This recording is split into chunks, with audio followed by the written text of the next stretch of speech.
Hoy va a ser una conversación diferente, español-inglés. Estamos con Emma Seppälä, profesora en Yale, and she has written several books. One is Soberanía, I'm going to say it in Spanish. Cuando me hablaste para que nos sentáramos en esta mesa, dije, ¿sabes qué? Sí, hay que salirnos de la política, no de vez en cuando, de mucho en cuando. O sea, like you can see people with a lot of power, like politicians, or a lot of fame, or a lot of wealth, or a lot of influence, whatever it is, and do they all look happy? Nosotros nacimos en el estado más increíble y hermoso, que es en el estado de alegría, que los niños chiquitos, los bebés, sonríen entre 200 hasta 400 veces en un día, Marce. Y los adultos sonríen, si bien nos va, 20 veces en el día. What's the road to start to look to our inner selves? Well, first of all, there's a study that shows that people prefer to give themselves electric shocks than sit alone with themselves. Oh my God. ¿Por dónde empiezo? ¿Cómo le hago para yo hacer la diferencia en el mundo? Por algo tan sencillo como cuidarte a ti. Claro. O sea, regresar a tu soberanía, recuperar ese poder, recuperar esa libertad y esa energía para ser tu mejor versión. Entonces, en automático vas a empezar a tocar vidas que tienen un efecto multiplicador. The ongoing right now, social media, right? You see all of these people, happiness, sometimes or most of the time, it's fake. How we feel around someone who's stressed, we feel stressed. Or someone who's angry, we feel angry. Well, when you're calmer, when you're centered, you create that around you. Being the ruler of your life, then the ruler of your home, then the ruler of the rest, ¿no? Be compassionate with yourself.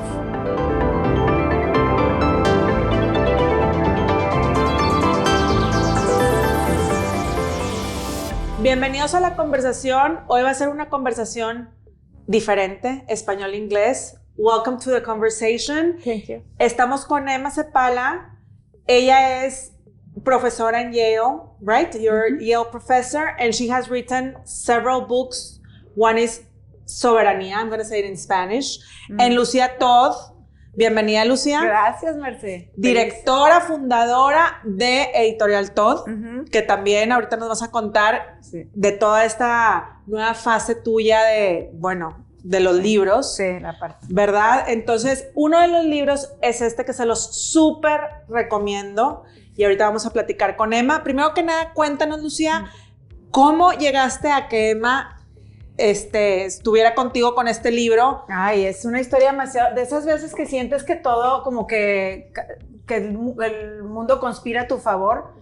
Yo conozco a Emma desde secundaria y prepa porque estudiamos juntas en Francia cuando yo vivía allá y ella nació allá. Okay. Entonces la conocí hace muchos años y al paso de los años, típico que pierdes la huella y luego te vuelves a reconectar. Y me vuelvo a reconectar con ella de forma muy profunda cuando yo estoy haciendo el doctorado investigando temas de felicidad y bienestar en adolescentes aquí en México. Entonces estaba haciendo el doctorado y hablo con ella y ella tenía un libro relacionado con esto.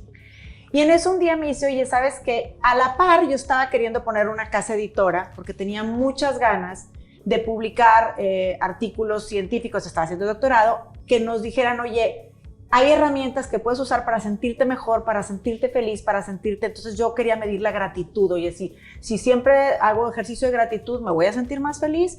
Si hago algunos ejercicios de respiración, me voy a sentir más feliz. Entonces tenía todo esto, pero como estaba haciendo la parte de investigación, quería saber más acerca de investigaciones que existieran. Y cuando empiezo a investigar sola, así en internet, empiezo a typear, me doy cuenta que la experta es que lleva más de 20 años investigando la felicidad, investigando la conexión social, todos los temas que me encantaban, investigando toda la parte de cuando tienes ansiedad, cuando tienes depresión, cómo balanceas en este mundo lleno de prisa y de caos. Sí. Resulta que la experta es Emma Seppälä, mi amiga. Entonces yo, ¿cómo? Entonces en eso ella me dice, oye, de hecho estoy escribiendo un libro nuevo y me manda su borrador en inglés. Y lo leo, Marce, y no lo podía dejar de leer en inglés. Y ahí en ese momento dije, esto lo tiene que tener el mundo hispanohablante. Tenemos que tenerlo en español y le dije a Emma, lo quiero traducir al español y es el primer libro de la Casa Editorial porque es una Casa Editorial de reciente creación ¡qué padre! Lo inauguró. Sí, hace cuenta que tenemos otros libros que hemos hecho, pero es el primer libro que hacemos de una autora, de una amiga mía que habla de los temas que a mí me encanta hablar y que lo hace desde un lugar ahora sí que ella es puro amor, ahorita que ella te platique, es una extraordinaria líder. Ella ha estudiado la compasión, el altruismo en universidades extraordinarias como Stanford, como Yale. Ha estudiado con veteranos de guerra que se fueron a Afganistán, que llegaron súper estresados. Entonces, que ella ahorita nos comparte un poco de eso, pero reúne lo más increíble porque es todas las herramientas del bienestar, como en este mundo que nos tiene aceleradas, que nos tiene sintiéndonos estresadas y que nos tiene sintiéndonos a veces sobreinformadas, demasiada información, no sabemos a quién hacerle caso, y reúne la investigación de más de 20 años. Me encanta. Cuando me hablaste para que nos sentáramos en esta mesa, que ustedes saben que en esta mesa, la verdad, mujeres como ustedes, bienvenidas siempre. Dije, ¿sabes qué? Sí, hay que salirnos de la política de vez en cuando. No de vez en cuando, de mucho en cuando. O sea, porque in the midst of chaos, now I'm going to talk in English, in the midst of chaos and the political views of divide instead of being united, I think your book is like, aquí decimos anillo al dedo, like a ring in your finger. It's like being sovereign first with you, with your being. So, Emma, welcome. Please talk about how do you came up with the idea of the book and why in this time it's very important to read a book like yours. Yeah. So I'd written my first book about the science of happiness, but then during the pandemic, I realized, you can do all the happiness practices, but if you don't feel free, if you constantly live in fear, or if you live in with behaviors or addictions or habits that keep you feeling small, that keep you not being able to be yourself, it doesn't matter. Like the most important thing, in addition to the happiness practices, is to have that inner sovereignty, that inner freedom to be yourself. And I think we live at a time when we really need to be able to surf the waves of the chaos.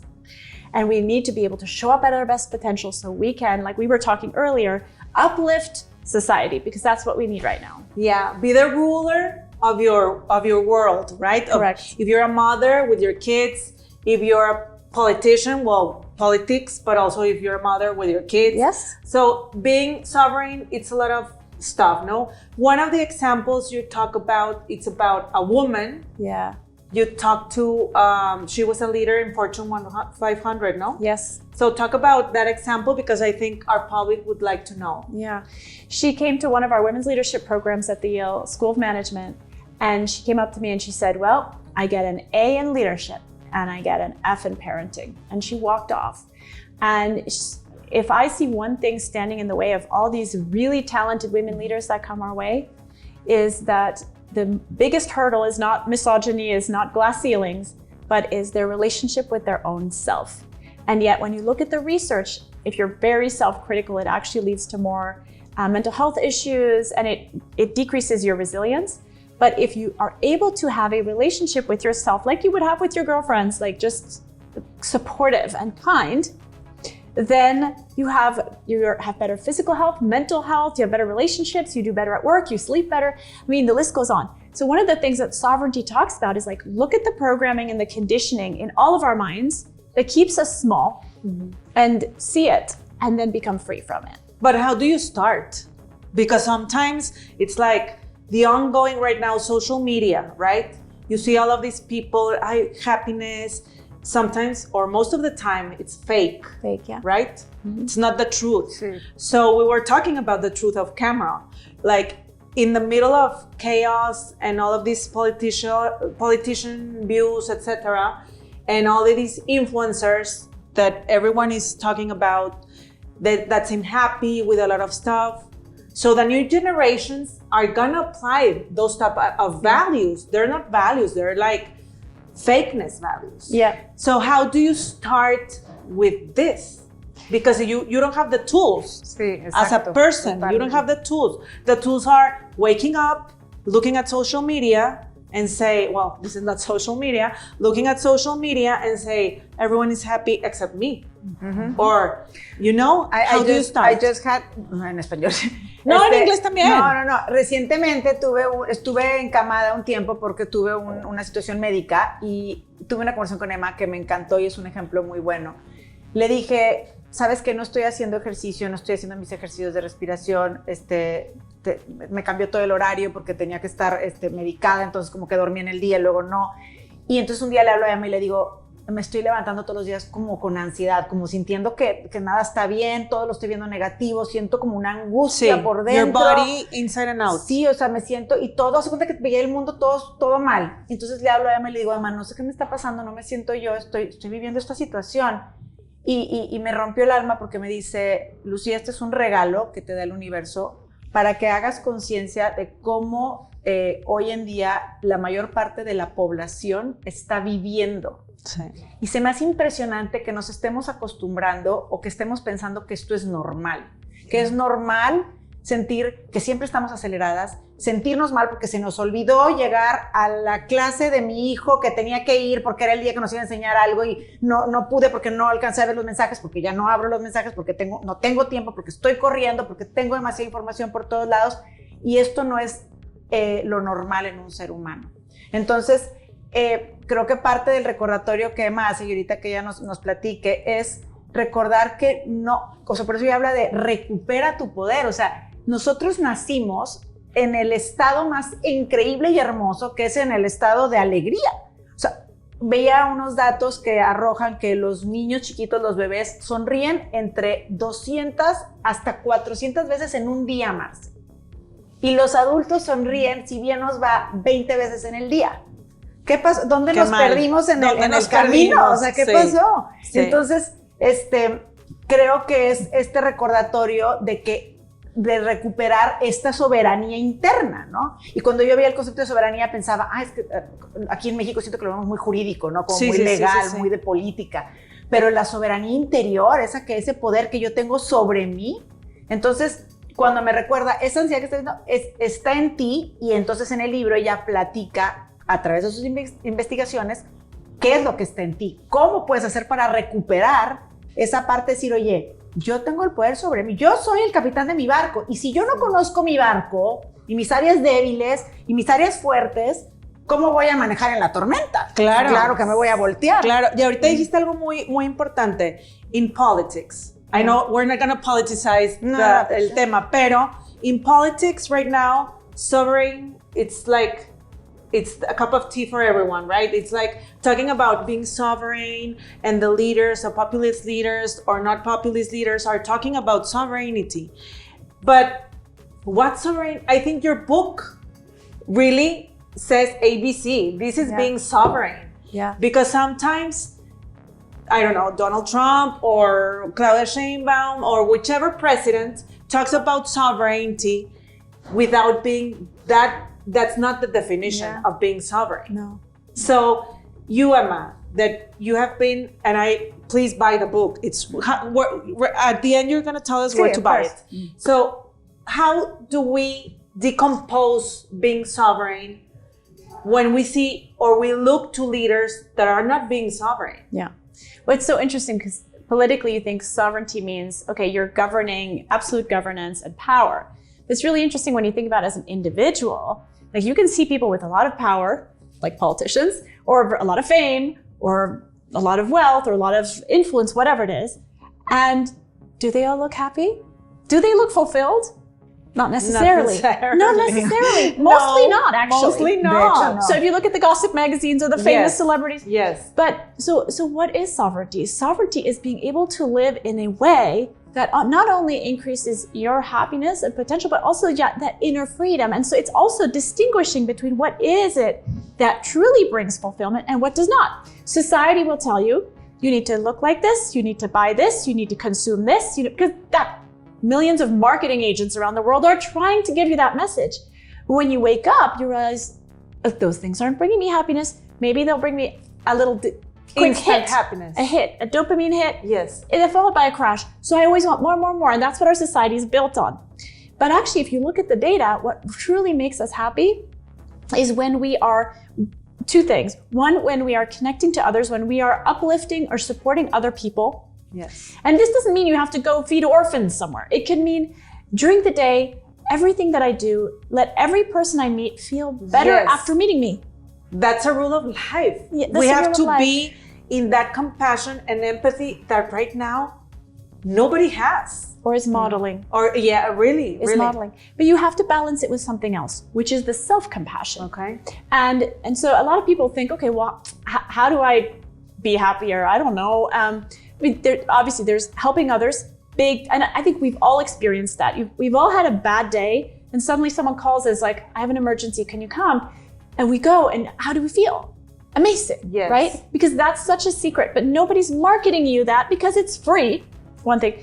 But the second aspect, you have to connect to yourself.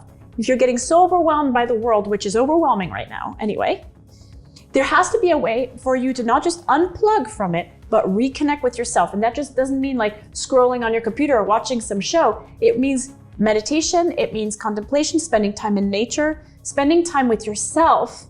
That's where you resource yourself, rejuvenate yourself.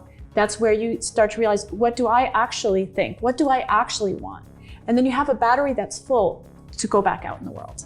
But many people don't want to look at themselves. It's difficult. Right? It's very difficult. Yeah. It's not like ABC. It's like, so Yes. you have been 20 years in this. Yeah. What's the road to start to look to our inner selves? Well, first of all, there's a study that shows that people prefer to give themselves electric shocks than sit alone with themselves. Oh my God. Yeah, That's Dios true. mío. Sí, Well, look, imagínate. in the Oh 80s, my you had God. the cigarette, now you have the phone. Like, there's always Sí, something sí, sí. to keep you.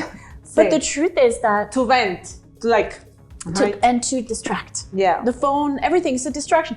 Do we want to go through our whole life and then pass away thinking I spent most of my life trying to distract myself from myself? Or there are practices That's like, very important. yeah, there are practices like practices we've done with populations with high anxiety, who have a very hard time being with themselves, veterans coming back from war, using breathing practices and meditation that help them reconnect with themselves and be able to become free from their anxiety and move on with their lives. So a case study that you have been, I know you have a lot of case studies, one-on-one that you can say, this is a great example. I know that maybe Mexicans are different from French, are different from the United States, but what can you give us like for a case study that you can set an example An example of being sovereign? Like this person Yes. came to my office or to the Yeah. class or whatever, he was or she was like this, but she started in a road that at the end it was happiness. Yes. Well, when I started writing this book, I wrote about Nasreen Sheikh, and she is in the first few paragraphs of the book. So, yeah, she was right. a child slave in Nepal, born in a village of all undocumented people. They don't exist in a sense, but all of them are getting set into slavery all over the world. In the Middle East, making cars, sex slavery, clothing, all of that. And this is generation. There are villages in this world where this is their purpose, according to, I don't know who, but like According to the world. horrible. Oh my God. Well, why does a t-shirt cost $7, $10? You got to think, why? Nope, somebody is not getting paid to do this, and they're children. So anyway, I wrote about her because she went from that, and then somehow around 16, with help from someone who mentored her, she became a street child because she decided no longer to work in a sweatshop when it closed. Then she became a street child on the street. Then she got mentored, fortunately, by an American who then helped her. And then eventually she opened her own store where she hired women that were well paid. Wow. And then she became a leader against human trafficking. You can look her up, Nasreen Sheikh. And I had the fortune of meeting her. And when I met her, she only slept 3 hours a night because she had trauma. I mean, generations of trauma. You don't even know how she could function. How do you function? Yeah. And we did the breathing practices, the sky breath meditation that we talk about in the book. And she went from sleeping 3 hours to 8 hours. And now she's even more powerful in her message because she's actually able to take care of herself. But what her story shows is you can go from being enslaved. I mean, we don't even know what that feels like. Imagine growing up enslaved. You don't even think it's possible to not be. To a leader who speaks at the United Nations, who speaks all over the world. If she can do it, we can do it. Resilience. Resilience. Seeing the truth and moving according to one's own purpose. And if every one of us and every child could live their full potential, this is how we're going to save the planet. Yeah. Yeah. Yeah. I think parenting, it's a really good scope to start to. When I read it, I was like, I'm going to show it to my kids. Really. Mis hijos estaban también de que, pero mamá, ¿qué soberanía? Sí. A mí me encanta también esta parte de cuestionar. O sea, yo le estaba platicando ahorita a Emma de cómo a veces cuando estamos mucho en redes, porque aparte en este momento que estuve enferma y pues agarras el celular y redes sociales, ¿no? Claro, entonces empiezas a caer en esta angustia de estar viendo que la vida de todo el mundo es disque perfecta. Disque. Pero también ves que hay mucho odio que se tira en redes sociales. Por ejemplo, en el mundo político, por ejemplo. Cómo se habla de una forma tan irresponsable a veces de unos contra otros. Esta forma de tirar, como dicen, hate, ¿no? De tirar odio. Y siempre es importante como cuestionarte quién gana, o sea, quién está detrás que gana de esta situación, ¿sí? Entonces, como que esta parte también es recuperar tu soberanía, decir, a ver, yo no voy a caer en esta invitación que me hacen a tirar odio, a hablar mal de todo mundo, porque eso, los estudios muestran que no me va a hacer una mejor persona, que no me hace sentir mejor y que no me hace más feliz. Y ahorita además estaría bien padre si nos platicas del ripple effect o sea, cuando una persona trabaja en sí misma, si tú quieres ser una mejor mamá, una mejor amiga, una mejor ciudadana, una mejor mexicana, lo primero es, ahora empieza sí que por ti y siempre te dicen eso, pero dices, ok, pero empiezo tipo como que por dónde empiezo. Entonces, me gusta mucho lo que los estudios dicen acerca de qué pasa cuando tú te inviertes un poquito de tiempo en esa introspección o en esos ejercicios de respiración o en ese voltearte a ver a ti, y que Emma nos comparta esa investigación, estaría lindo. Yeah. Could you share with us the ripple effect when you're happy? So oftentimes we think, oh, well, if I take care of myself, or I take time away from myself, or I meditate or something, then it's selfish. But what the research shows is that if you're happier, your son's teacher's husband is happier. It has a ripple effect, and this has been repeated so many times. This is a study out of Harvard. And if you are kind, so if let's say you meet in the street and Lucia needs help, her bags fell, something, and you help her, and I see you, then I'm more likely to help someone else. And the effect of you helping her is 3 times out to people you don't even know. Yeah, it's not only direct, it's indirect. 3 degrees of separation. And I think that's how we uplift society. Right now, society needs to be uplifted. And every one of us, by first taking care of yourself, you have to take care of yourself. And you know, for some people, they might be like, well, what does that mean? Well, you know what it doesn't mean. You know, sitting on social media all day isn't taking care of yourself. You know, sitting on your couch watching shows all day is not taking care of yourself. You know that eating well, that meditating, spending time in nature, another free thing that increases well-being dramatically.